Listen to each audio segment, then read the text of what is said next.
Hello বন্ধুরা, আজকে আমরা জানব এক সময়ের ফুটবল রাজা ইতালি এখন কেন পিছিয়ে পড়েছে। 4বার বিশ্বকাপ জেতা এই দেশ এখন টানা 2বার বিশ্বকাপে খেলতেই পারেনি। কেন এমন হলো? চলুন খুঁজে দেখি 7টি বড় কারণ যেগুলো ইতালির পতনের জন্য দায়ী। নাম্বার 1, নতুন খেলোয়াড়দের সুযোগ কম। ইতালি অনেক বছর ধরে পুরনো খেলোয়াড়দের উপর ভরসা করেছিল। নতুন প্রতিভারা সুযোগ পায়নি ঠিকভাবে, যার ফলে দলের তারুণ্যের ঘাটতি তৈরি হয়েছে। নাম্বার 2, আক্রমণভাগ স্ট্রাইকার দুর্বল। তাদের দলে বড় কোনো গোল স্কোর নেই। গোল করার জায়গায় বারবার ব্যর্থ হওয়ায় অনেক ম্যাচেই জিততে পারেনি। নাম্বার 3, ঘরোয়া লিগে তারকা খেলোয়াড়ের অভাব।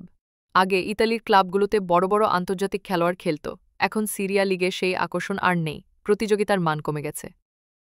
নাম্বার 4, বারবার কোচ বদল, দলের মধ্যে স্থিরতা নেই। একজন কোচের পরিকল্পনা শুরু হওয়ার আগেই তাকে সরিয়ে দেওয়া হয়, ফলে গঠনভঙ্গি বদলায়, দল তৈরি হয় না। নাম্বার 5, আধুনিক ফুটবলের সাথে তাল মিলাতে না পারা। বর্তমান ফুটবলে গতি, পজিশন বদল আর দ্রুত আক্রমণ দরকার। ইতালি এখনও পুরনো ধীর গতির ফুটবলের ধারায় আটকে আছে। নাম্বার 6, অতিরিক্ত রক্ষণাত্মক মনোভাব। তারা বেশি ডিফেন্সিভ খেলে, যার কারণে আক্রমণ করার সাহস কমে যায়। অনেক ম্যাচে ড্র করে বা হেরে যায় গোল না করতে পারায়। নাম্বার 7, খেলোয়াড় তৈরির সঠিক কাঠামো নেই।